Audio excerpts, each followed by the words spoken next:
समस्त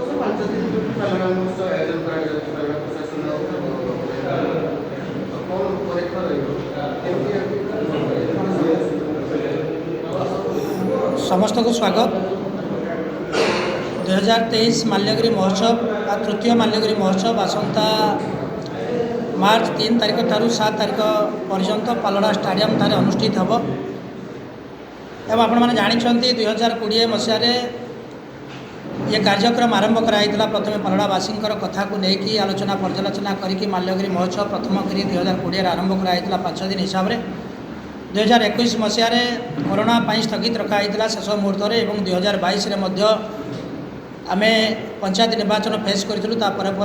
खरा जेहेतु माड़ी आसला आम 3 दिन कार्यक्रम करूँ, किंतु एवर्ष चलित वर्ष आम 5 दिन कार्यक्रम रखीचु। 2023 मार्च 3 तारिख ठारू 7 तारिख पर्यंत माल्यगिरी महोत्सव अनुष्ठित हम एवं समस्त सहयोग क्रमे यह कार्यक्रम बहुत रुद्धिमंत हम बोली आम आशा रखीचु। आसंता 2 तारिख मार्च 2 तारिख आसंता काली ठारू आमर मशाल शोभायात्रा कार्यक्रम आरंभ हम। 5टी जगार मशाल शोभायात्रा आरंभ करा जिवो। खुलुड़ी शैवपीठ ठारू, पवित्रपुर शिव मंदिर ठारू, रजडंग शिव मंदिर ठारू एवं मगरमुहान शिव मंदिर ठारू 4टी जगार ये कार्यक्रम आसीबो। एवं 5म नंबर आमर माल्यगिरी ना रे जेहेतु ये कार्यक्रम होची माल्यगिरी पहाड़ उपरू मध्य मशाल आसीबो। जगन्नाथ मंदिर रे 5टी जाक मशाल आसिकी प्रभु जगन्नाथ मंदिर रहिबो। एवं 3 तारिख दिन जगन्नाथ मंदिर परिसर रु ये शोभायात्रा बाहर मशाल शोभायात्रा बाहर की माँ कुंडेबीरांकर मंदिर सामना देकी शासन सा दे बजार छक एवं बस स्टैंड देकी आसिकी स्टाडियम परिसर में पहुँचब।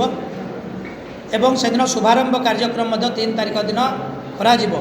एवं से उद्घाटन कार्यक्रम में माननीय उपबाचस्पति ओडिशा विधानसभा माननीय रजनीकांत सिंह महोदय जोग देवे। माननीय सांसद ढेंकानाल महेश साहू महोदय जोग देवे एवं सरकारी दलर मुख्य सचेतक प्रशांत मुदली महोदय जोग देवे। एवं तत्सहित यूथ अफेयर्स चेयरपर्सन पुनबिहारी दास जोग देवार कार्यक्रम अच्छी। से दिन सांस्कृतिक कार्यक्रम हिसाब से लोकाल ट्रुप 5टी लोकाल ट्रुप एवं संस्कृति विभाग तरफ जो ट्रुप दिखाई परिवेशन करा जिवो। एवं ओडिया नामी नामी सिंगर हिसाब से स्वयं पाड़ी और ग्रुप आसिकी ये कार्यक्रम परिवेशन करेंगे।